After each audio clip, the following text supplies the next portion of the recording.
to that fresher feeling air.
Hello, I'm Lewis Vaughan-Jones. You're watching The Context on BBC News.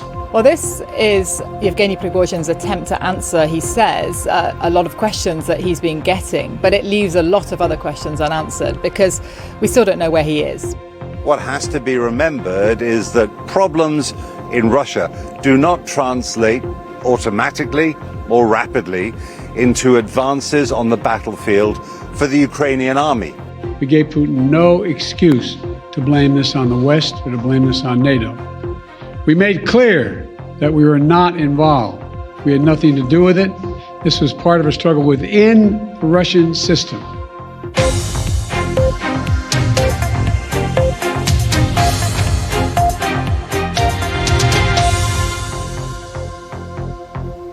Hello, welcome to the programme. So we've heard from the head of the Wagner group, Yevgeny Prigozhin, says he didn't want to topple Russia's government in his rebellion over the weekend.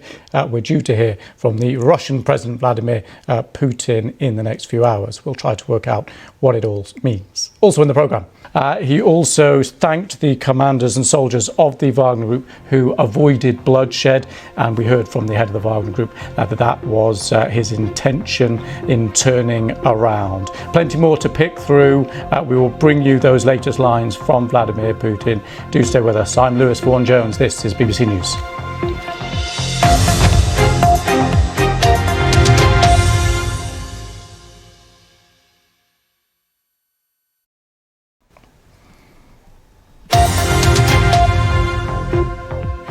Hello, I'm Lewis Vaughan-Jones. You're watching The Context on BBC News. New evidence of China's spy balloon programme, including flights over Japan and Taiwan, has been uncovered by BBC Panorama.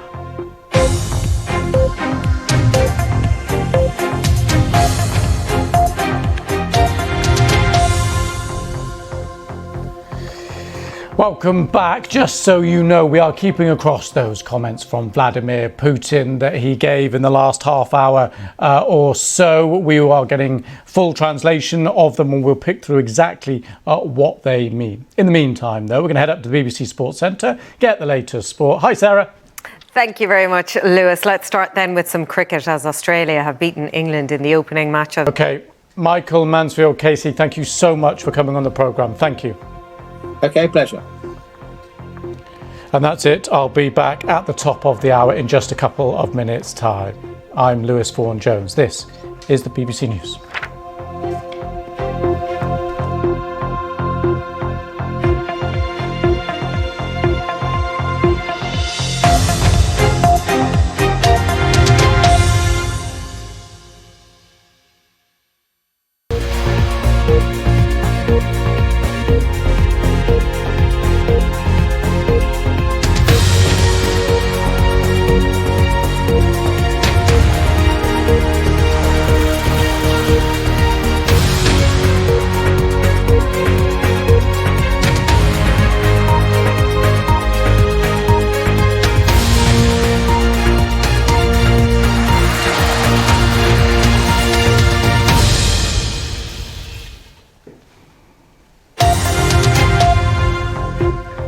Hello, I'm Lewis Vaughan Jones. You're watching The Context on BBC News.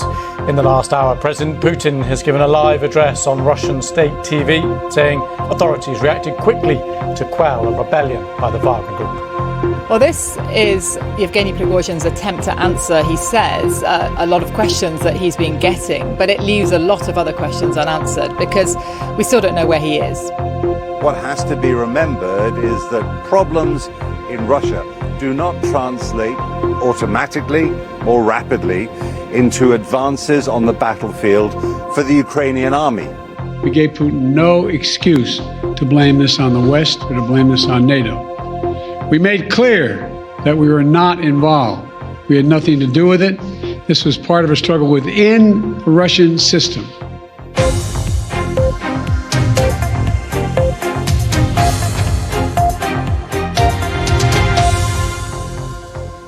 So we now have both Vladimir Putin and the head of the Wagner group, Yevgeny Prigozhin. They've both given their version of the events in Russia over the weekend. Was the Kremlin really going to come under threat from Russian guns, or is it just a sign of the strains Moscow is coming under as Ukraine fights to throw its forces out?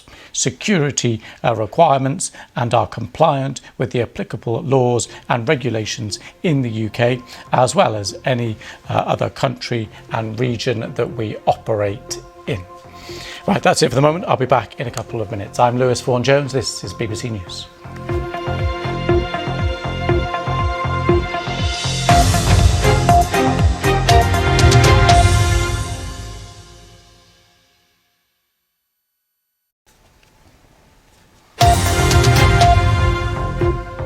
Hello, I'm Lewis Vaughan Jones. You're watching The Context on BBC News.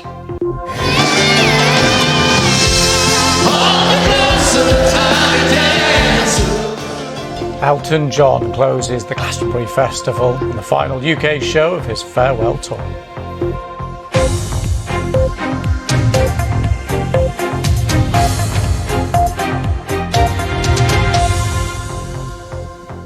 Right, we're going to head to the US. President Biden has laid out plans on how a $42 billion investment package in internet connectivity is going to be spent. It aims to give all Americans access to high-speed broadband by 2030. For more on this, our North America business correspondent, Samira Hussain, is there. Hi, Samira. So what are the details here? Any potential mutiny would always have been defeated, whatever had happened. There will be plenty more response to Vladimir Putin's words in the hours ahead. For the moment, though, thanks very much for your company. I'm Lewis Vaughan Jones. This is BBC News. Bye-bye.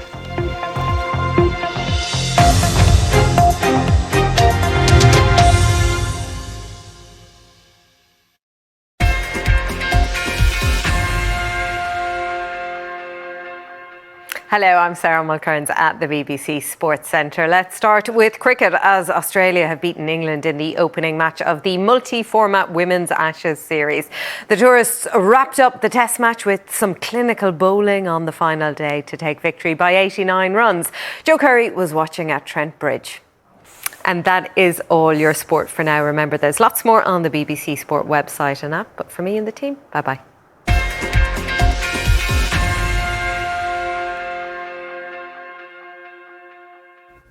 Hello. After all of the heat and humidity of the weekend,